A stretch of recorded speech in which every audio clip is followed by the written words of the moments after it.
lot. It was a lot. So. I guess I thought it was interesting because he's talking to people that just believe in him already. So it's like people who believe in him. And he's saying like, continue to follow my teachings. But like their response is like, oh, but we're the descendants of Abraham, like we're slaves to no one. So it's just interesting, like that was their response out of all of it. Yet like these are the people that already believe in Jesus. It's not people that like aren't the believers. Yeah. So it's interesting that that's their response after all of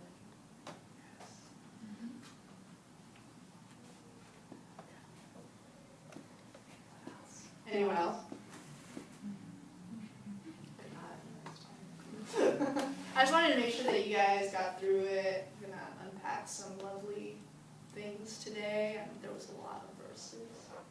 Anyone else have any thoughts? Yes. So it's like once you know the light, you can't escape it. So it's like no matter what you do, it's like the light's always around you. So it's like even if you go into the dark areas, it can't affect you anymore because you are the light. And you're talking about verse 8:12? I think so. One of the three. Yeah. So there's Okay. no need of fear. What? There's no need of fear because you have that light with you.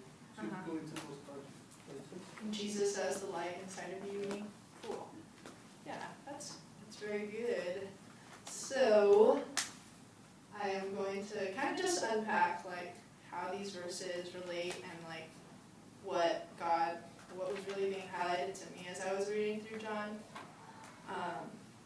And I just really want to talk about like pursuing truth and pursuing who he is as the truth. You know, I think that we know God as a lot of things, like God is love, God is a father, like yes, like all of these things, but I felt like as I was reading this, I was like, wow, like Jesus really cares about the truth. He cares about the truth so much that he's gonna like say more even if it causes everyone to walk out.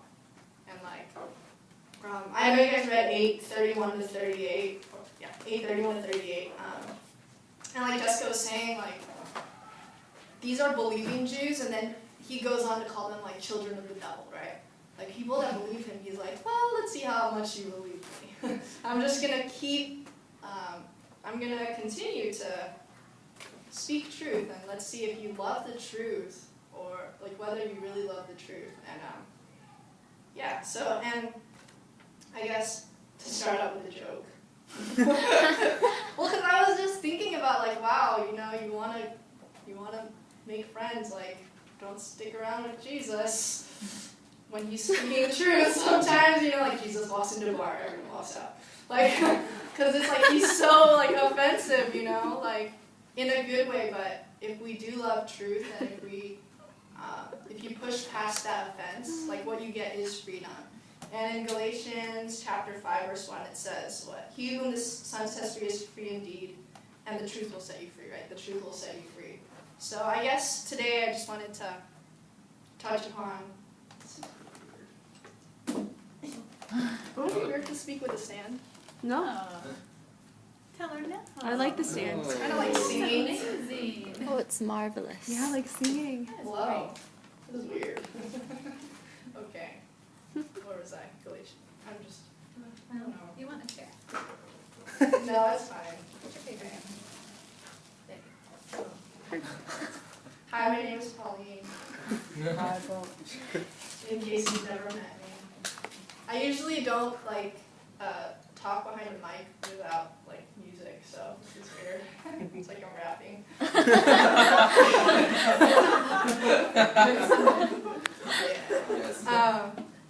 Anyway, so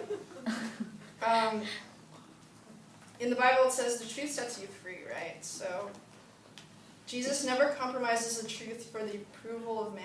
And like as we've seen in chapter 8, he will purposely prod at people to see whether they really like are here for truth. And you know, when he feeds the 5,000, he has like a whole crowd.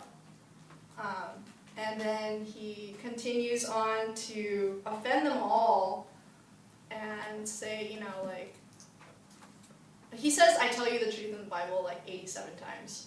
I looked it up on Bible Gateway. And so it's like, oh, this dude is really into truth. anyway, so then he feeds, like, so let's backtrack to John 6. He feeds the 5,000 or 4,000, one of the two.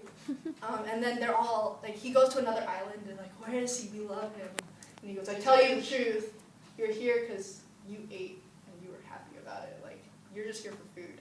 And they're like, okay. Like, and then he tells them about the bread of life, and they're like, where can we get this bread? So they're getting interested. But he offends them and is like, eventually is like, you have to eat my flesh and drink my blood. And people stop following him. And up till the point where he asks the disciples, are you going to leave me too? And like, for me, it just highlights, is God really interested in saying things that make us happy and make us stay with him, or is he interested in the truth?